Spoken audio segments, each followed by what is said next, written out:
I'm going to start out by saying this is probably something I should apologise for. I should, but I'm not going to. My reasons for this are justified, and you'll probably agree with me too once you've heard what I have to say. Now don't roll your eyes and assume this is another story where I'm passing along the monster from my own head into yours. It's really very simple. I'm getting very tired. I've been awake the past few days, and I need to go to sleep. And in order to get to sleep, I have to explain something to you. Not some vague, undefined you, but you, the person hearing this story. The very literal and very real you. I need your help, and you're going to help me by continuing to listen to this. I've been giving some thought to monster stories and stumbled across something that I find interesting. What are, arguably, the most common themes in monster stories? Darkness and light. The monsters find you in darkness. They lurk in the darkness. They live and breed in the darkness. The darkness is their element. It allows them to hunt us down. Sure, most of these stories are just scary stories written for the sake of reading in the dark, but a few of them are real. You never hear how real, because when things go bad, there's no one to tell us about it. You expect a victim of the Slender Man to escape and conveniently come back here to warn us all. You think the police are going to report supernatural causes when they find a body torn apart, when there are plenty of bears in the woods. The only way to know which stories are real are to get caught up in their retellings. It happens. This, I promise you. Then there's the light. The escape route, the safe place, the weapon to fight back the evil. The antithesis of the darkness. The light is the one place where the monsters can't get to us. Some may use light as a way to surprise or shock us, but no one gets killed by a Wendigo on a sunny afternoon. The light is safe, and there are infinite examples to support this. You're illuminated by the light of the screen. I can't prove that things are looking out for you as you listen to this, but just take comfort knowing that if they were, you were looking at the bright screen instead. Do me a favour and uncurl your legs. Sit comfortably. Lean in a little bit. You're still shaken from your last story. Maybe you're cold. You're not afraid. You just really like making yourself as small as possible as you listen. Well, don't do that. Trust me, you're safer if you're closer to the light of the screen. It's not just keeping the darkness at bay, but you'll see what I mean soon. And keep listening. This is the kind of story where I help you to see a pattern. Humans are afraid of the dark for a reason. With the absence of light, we're easy prey. We'll never see a threat coming.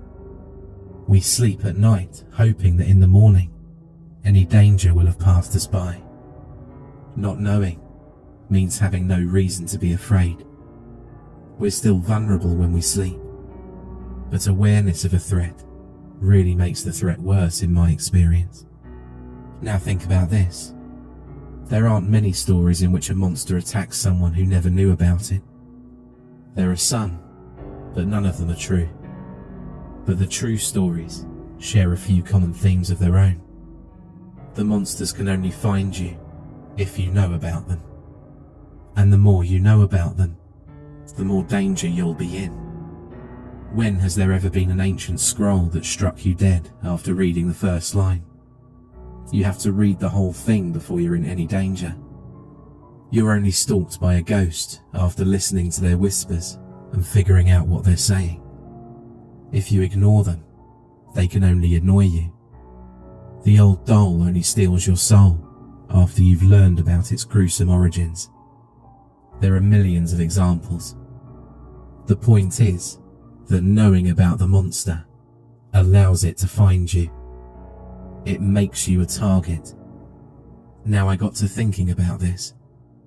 Monsters are all denizens of the darkness, but what would it take for a monster to exist in light? It's not the dark that kills you, it's the fact that you can't see them coming. And it's very possible to be blinded by light. Who's to say there can't be a monster that strikes you down the moment your eyes are blinded with sunspots, after you, say, happen to stare at the bright flashing reflection of a fast-moving car, or see the reflection of the sun in a distant window, or stare at a light bulb. Monsters rarely attack from the side, and even from the back. They like it when you know they're there. They come from the front, so you can see their twisted form before you die. And for that, you have to be unable to see them. There's another common element. Monsters are fast. They can be slow when they want to, but they're generally very quick. It could be coincidence that so many are bony thin and limber, or it could be an advantageous design. Fast monsters hunt, and fat, if any, monsters have to trap. If our light monster was real, it would have to be fast and difficult to see. Camouflage is easy in the dark, but in the daytime, what would a monster of the light look like? I felt that natural colours would be the most likely. Invisibility doesn't seem plausible, even by monster standards, and a chameleon effect wouldn't work at high speeds. If you got a good look at a light monster, I bet it would be tan, and very, very thin, like a stick bug. Now, you're probably not interested in my brainstorming. Or maybe you are. I don't care which is true. I just need you to keep listening a little bit longer. You're not in danger, and nothing is on its way to your house. If it is, it's probably something you already did, not me. Trust me, we're nearly there, and I'm very tired. There's one more major theme that monsters have in common. Think again to how they pick their prey. You have to know about them before they can be a threat to you. They aren't like normal predators, and they can't just sneak up on anyone. For this, we're lucky. Even more so, we're lucky because we love to spread these stories around. It's not just fun. You're compelled to sit here and listen to these. There's a reason, deep down in the most basic part of your brain, that you come to hear these stories. Here we must imagine a moth. One moth against a monster owl. When the owl needs to pick its food, it has only one moth to choose from.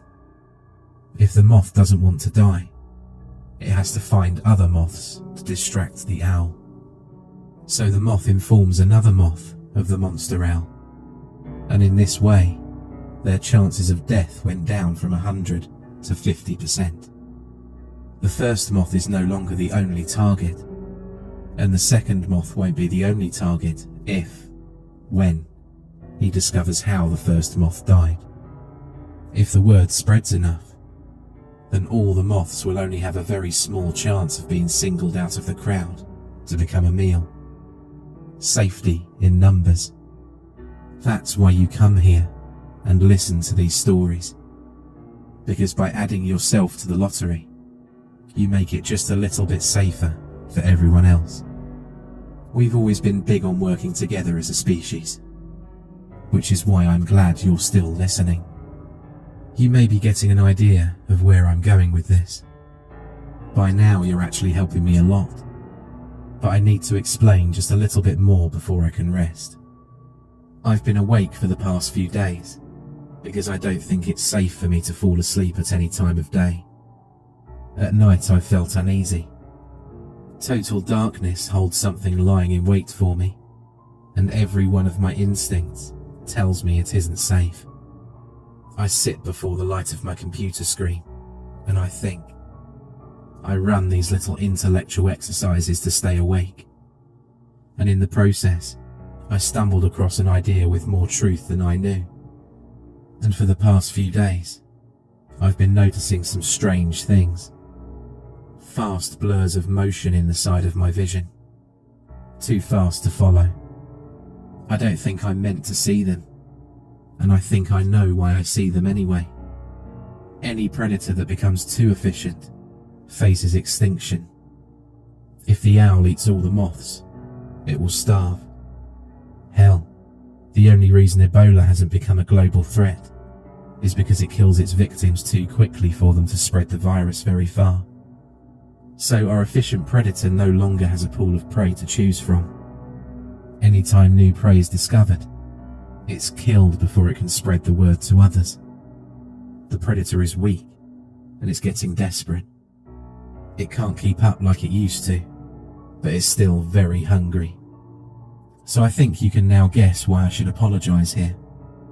But I don't think I'm doing anything that I'm not meant to do. You can't develop many defenses against a truly efficient predator, even though we've tried. We're fast, we're strong, and we're smart. The only thing the moth can do is increase the size of his flock as much as possible, and hope probability does not show in favour. And right now, I'm part of a very small flock. But I think by now, you know enough. My chances should be going down now, or going up, depending on how you look at it. I'm going to take my chances and get some sleep.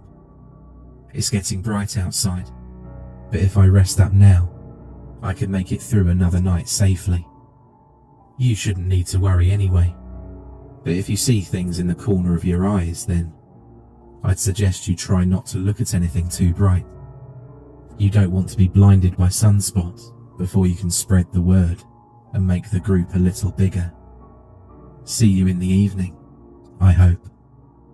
Oh, and just in case you get the chance, let me know what colour it is.